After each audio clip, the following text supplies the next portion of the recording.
The awakening signal the Galactic Empire has ruled for 3 centuries, believing humanity to be extinct after the Great Purge. Emperor Vex sits on his throne, confident in his vast fleets that patrol 1,000 worlds. His generals report only minor rebellions on outer planets, nothing that can't be crushed. On the edge of known space, a deep space monitoring station picks up an impossible signal. The transmission is old, very old, using frequencies that haven't been used in 300 years. It's human. The station commander, a reptilian officer named Crix, stares at the readings in disbelief. Humans died out centuries ago. Everyone knows this. The signal grows stronger. It's not just one transmission, it's dozens, then hundreds. Ancient beacons are awakening across the galaxy's forgotten sectors. These are places the Empire never bothered to explore, regions marked as dead space on their star charts. Meanwhile, in the depths of space, something massive stirs. The first of humanity's ancient warships begins to power up its systems. These aren't the crude vessels the Empire remembers destroying. These ships were built in secret, hidden away before the Great Purge began. They've been waiting, dormant, for the right moment. Captain Rex, one of the few surviving humans from the old days, opens his eyes in a cryogenic pod. Around him, thousands of other pods begin their revival sequences. His ship, the Iron Will, has been drifting in the void for 3 centuries. But now the automated systems have detected something. Empire ships are moving into human space again. The Empire's scouts report strange readings from the dead sectors. Admiral Tor, the Empire's top military commander, dismisses the reports. "Sensor ghosts," he tells his subordinates. "These old monitoring stations malfunction all the time." But deep down, something bothers him about the reports. As the first human survivors begin to wake up, they access their ship's memory cores. The recordings show the final days of the human worlds, the Empire's massive fleets reducing entire planets to ash. But they also show something else. The secret exodus of humanity's greatest warships, sent to hide in the dark between stars. The awakening process accelerates. More ships come online. The humans begin to communicate with each other across the vast distances, using quantum entanglement networks the Empire has never discovered. They share information, coordinate their movements, and begin to plan. Emperor Vex receives his first real report about the anomalous signals. His science advisor, a tall alien named Dex, suggests they investigate. But Vex is more concerned with a rebellion on the industrial world of Calax.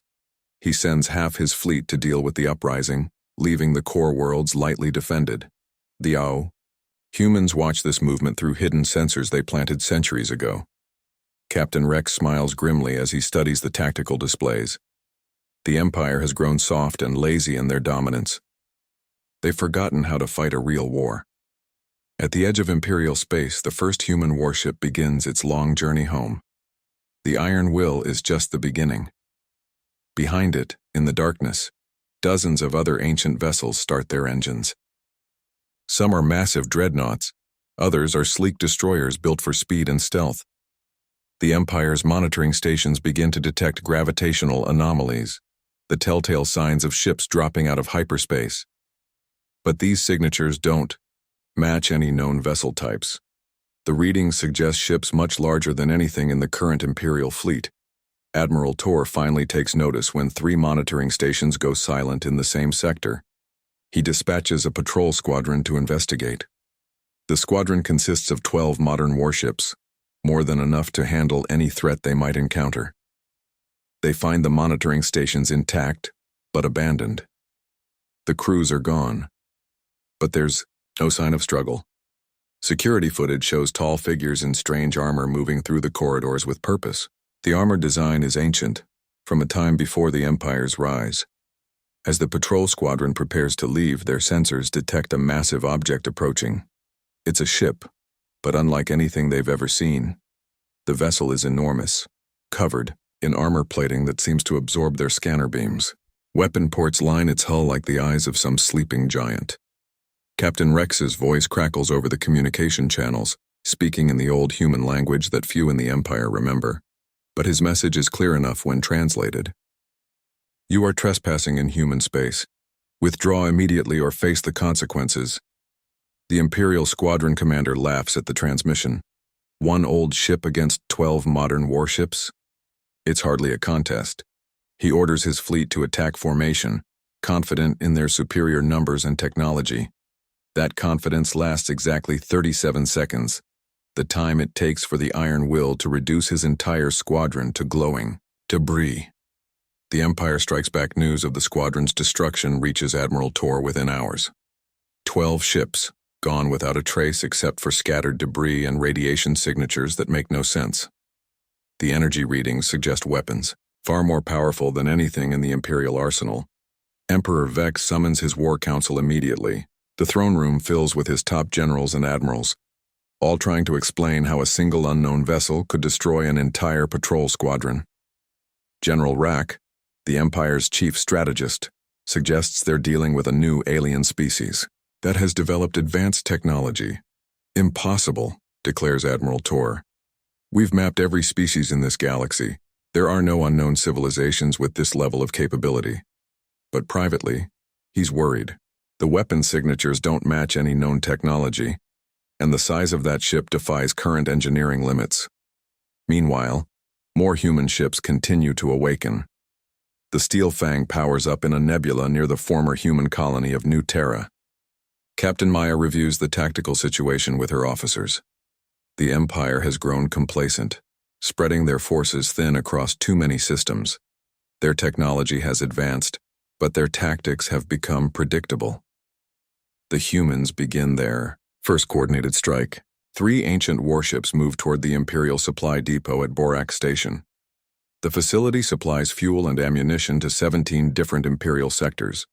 Destroying it will cripple the Empire's logistics for months. The station's commander, a bulky alien named Grix, receives long-range sensor warnings about approaching vessels. He's not worried. Borak Station has heavy defensive platforms and a garrison of 36 fighters. No pirate force would dare attack such a well-defended target. The human ships approach openly, making no attempt at stealth. This puzzles the Imperial defenders. Either these attackers are incredibly confident or incredibly stupid. Grix orders his fighters to launch and his defensive platforms to power up their weapons. The battle is brief and decisive. The human ship's energy shields absorb the Imperial weapons fire without apparent damage. In response, their return fire cuts through the defensive platforms like paper. The Imperial fighters find themselves outmaneuvered by the ancient ship's point defense systems. Within 10 minutes, Borak Station is a burning wreck. The human ships don't even slow down as they continue toward their next target. Emperor Vex receives the report during his evening meal. 2 major facilities destroyed, hundreds of Imperial personnel killed or missing, and the attackers remain unidentified. The energy signatures are consistent with the previous incident, suggesting the same technology or at least the same species. Admiral Tor proposes a massive response. He wants to gather the Third Fleet and hunt down these mysterious attackers. But the Emperor is reluctant to pull forces from the Outer Rim, where rebellions are becoming more frequent and organized. The humans press their advantage. Captain Rex leads a strike force against the Imperial shipyard at Nexus Prime. This facility builds the Empire's heavy cruisers and battleships. Destroying it will prevent the Empire from replacing their losses quickly. The shipyard is heavily defended with orbital fortresses and a full battle group of Imperial warships. Admiral Zek, the facility's commanding officer, feels confident in his defenses. He's never lost a battle in 30 years of service.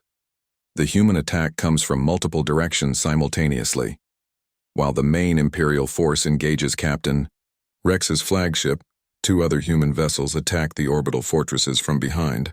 The Empire's defensive formations, designed to repel attacks from a single direction, prove inadequate against coordinated multi-vector assaults.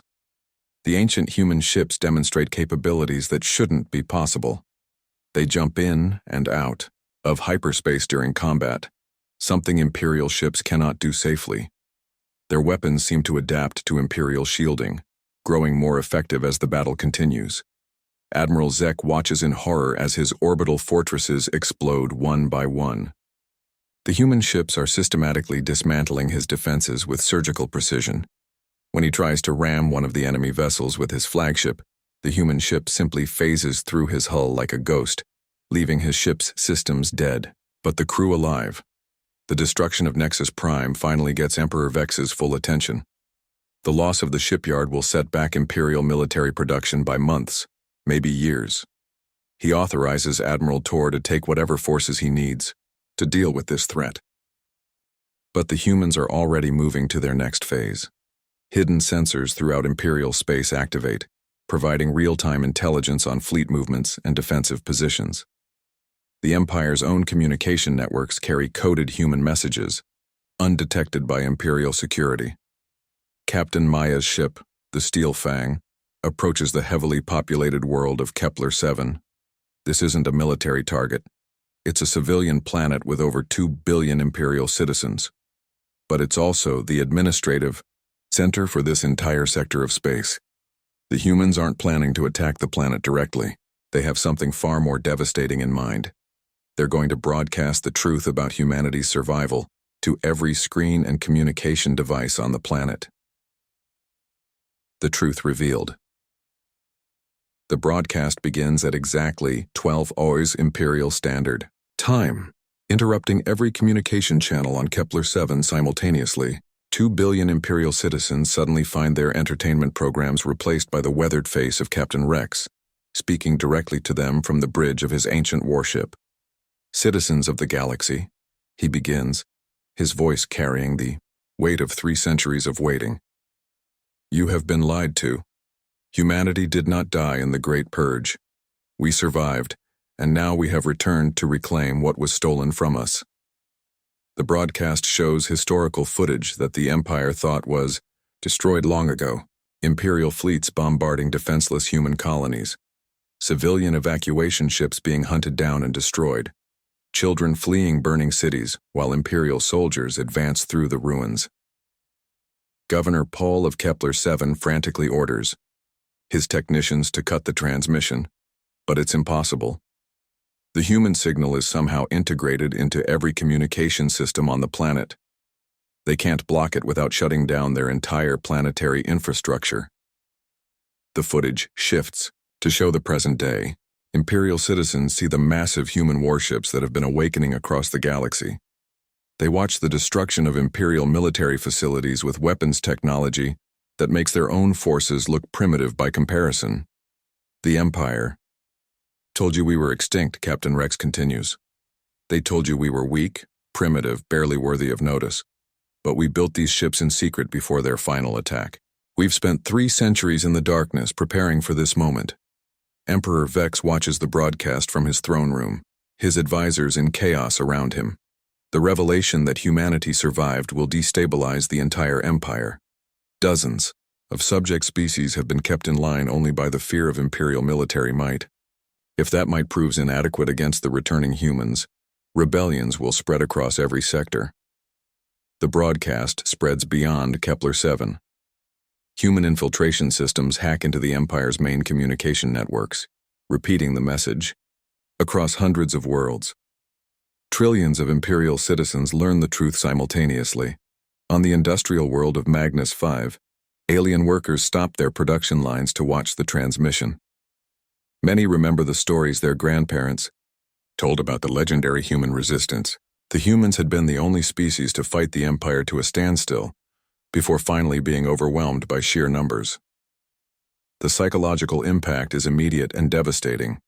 If the mighty Empire couldn't completely destroy humanity 3 centuries ago, how can it protect its current subjects from this returning threat? Planetary governors report massive civil unrest as populations begin to panic.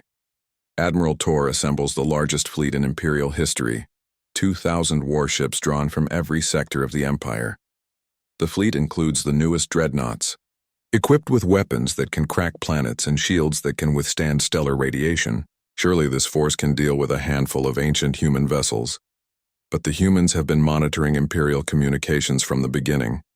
They know exactly what's coming and where the fleet will gather. Captain Maya and 12 other human commanders meet in secret to plan their response. The Imperial fleet assembles at Rally Point Omega, a massive space station in neutral territory. Admiral Tor reviews his forces with satisfaction. 2,000 of the most advanced warships ever built, crewed by the Empire's finest officers. The mysterious human ships won't stand a chance against such overwhelming force. The humans strike before the Imperial fleet can finish organizing. 15 ancient warships drop out of hyperspace at impossible angles, their approach vectors defying conventional physics. They attack not the main fleet, but the supply ships and command vessels at the formation's center. The battle that follows becomes known as the Massacre at Rally Point Omega. The Imperial ships, designed for battles against conventional enemies, prove helpless against human technology that operates outside known scientific principles. Human vessels phase through Imperial fire, appear in multiple locations simultaneously, and strike with weapons that seem to ignore the laws of energy conservation. Admiral Tor watches his flagship's tactical display in disbelief as ship after ship disappears from his formation. The human vessels move like living things, coordinating their attacks with an efficiency that suggests a hive-mind intelligence. His advanced sensors can't even get solid locks on the enemy ships. Within 4 hours, the Empire's greatest fleet is reduced to scattered debris and fleeing survivors. Of the 2,000 ships that assembled at Rally Point Omega, fewer than 300 escaped to carry news of the defeat back to Imperial space. The news of the fleet's destruction reaches Emperor Vex as he sits in emergency session with his remaining advisors. The Empire's military power has been broken in a single battle. Rebellions are already breaking out on 17 different worlds, and more are expected as news of the defeat spreads. But the humans aren't finished. As Imperial forces retreat in disorder, ancient human warships begin appearing throughout the galaxy.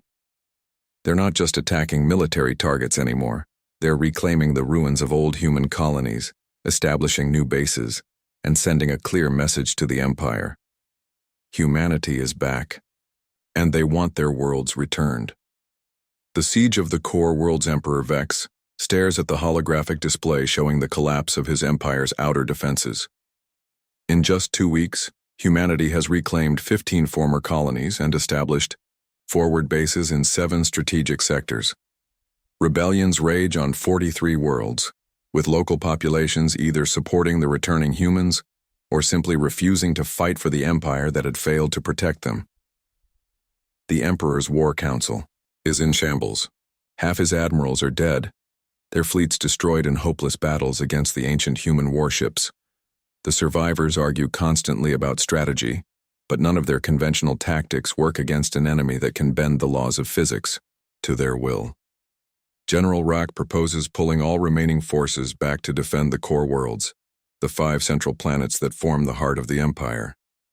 "We make our stand here," he declares. "Force them to come to us where we can use our defensive advantages." But Admiral Tor, haunted by his defeat at Rally Point Omega, knows better. "They don't need to assault our defenses directly," he warns. "These humans fight like nothing we've ever encountered. They'll find ways to turn our own strengths against us." Meanwhile, Captain Rex commands the human advance from the Bridge of the Iron Will. His fleet now includes 50 awakened warships, each one a masterpiece of technology that the Empire abandoned 3 centuries ago. But it's not just the technology that gives humans their advantage. It's their understanding of warfare itself. The humans had been fighting for survival when they built these ships. Every system, every weapon, every defensive measure was designed by people who knew they were facing impossible odds. The Empire's forces, in contrast, had grown comfortable with easy victories against inferior opponents. The first assault on the core worlds begins with something the Empire never expects: mercy. Human ships appear in orbit around the mining world of Tertius Prime, but instead of attacking, they broadcast evacuation orders. All civilian personnel have 48 hours to leave the planet before military operations begin. Governor Hex of Tertius Prime laughs at the ultimatum. His world has orbital defense platforms that could shatter moons, and a garrison of 50,000 elite Imperial troops. Let the humans come. They'll find Tertius Prime a tougher target than their previous victories. The evacuation ships arrive anyway, sending shuttles down to the planet's surface. Many civilians, terrified by reports of human military might, choose to leave despite their governor's orders. The human crews are polite and professional, treating the refugees with a respect that many haven't experienced under imperial rule. When the 48 hours expire, the human attack begins unlike anything in the Empire's military history. Instead of orbital bombardment or direct assault, the human ships project some kind of field around the planet. Within minutes, every piece of Imperial technology on Tertius Prime simply stops working. Weapons don't fire. Vehicles won't start. Communication systems fail. Even basic electronics cease to function. The planet's 50,000 elite troops find themselves armed with nothing more than metal clubs and sharp rocks. Captain Maya leads the landing force that occupies Tertius Prime. Her troops move with quiet efficiency, securing strategic points while the Imperial garrison surrenders without firing a shot. The occupation is complete within 6 hours, with 0 casualties on either side. The psychological impact on the remaining core worlds is devastating. If the Empire's most advanced technology can be simply turned off by human weapons, what hope do they have? 2 more worlds surrender without resistance when human fleets appear in their space. Emperor Vex retreats to the Imperial capital of Dominion Prime, the most heavily fortified world in the galaxy. The planet's defenses include moon-sized battle stations, orbital weapon platforms that can destroy entire fleets, and ground-based shields that could withstand a supernova. But the humans don't come to Dominion Prime. Instead, they establish a blockade around the entire system, cutting off all trade and communication. Ancient human warships patrol the system's edge like patient predators, preventing any ship from entering or leaving. The siege begins to tell immediately. Dominion Prime depends on imported food, raw materials, and manufactured goods from across the Empire. Without these supplies, the capital world begins to starve. The Emperor's advisors plead with him to negotiate, but Vex refuses to acknowledge defeat. As weeks pass, the situation on Dominion Prime becomes desperate. Food riots break out in the capital city. Imperial troops begin to desert their posts. The mighty empire that once ruled 1,000 worlds is reduced to a single planet, slowly dying under the weight of its own isolation.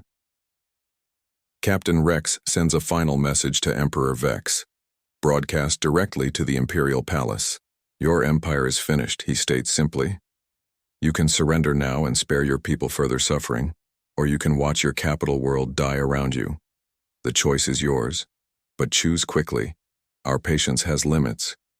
The Emperor sits, alone in his throne room, staring at the communication device that could end the siege with a single word.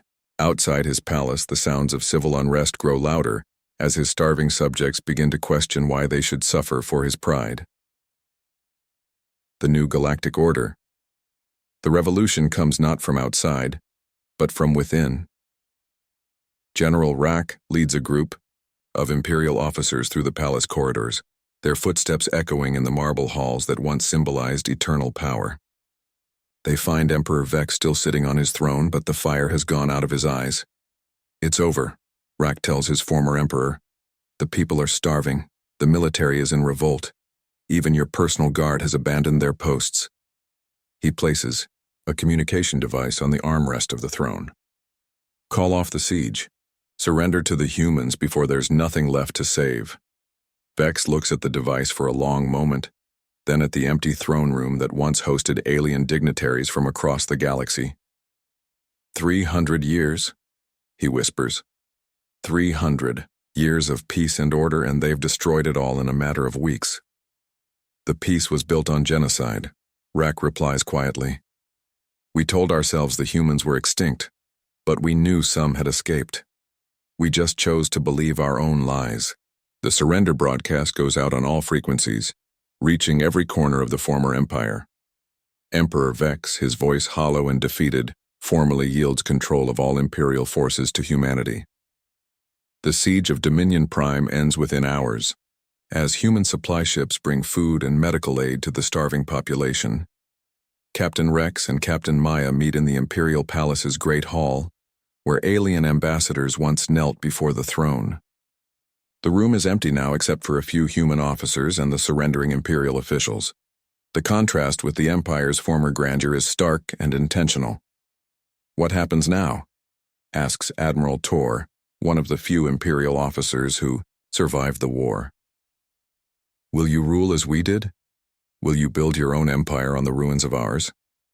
Captain Rex studies the alien officer for a moment before answering. "We didn't return to become you," he says simply. "We came back to make sure genocide never happens again."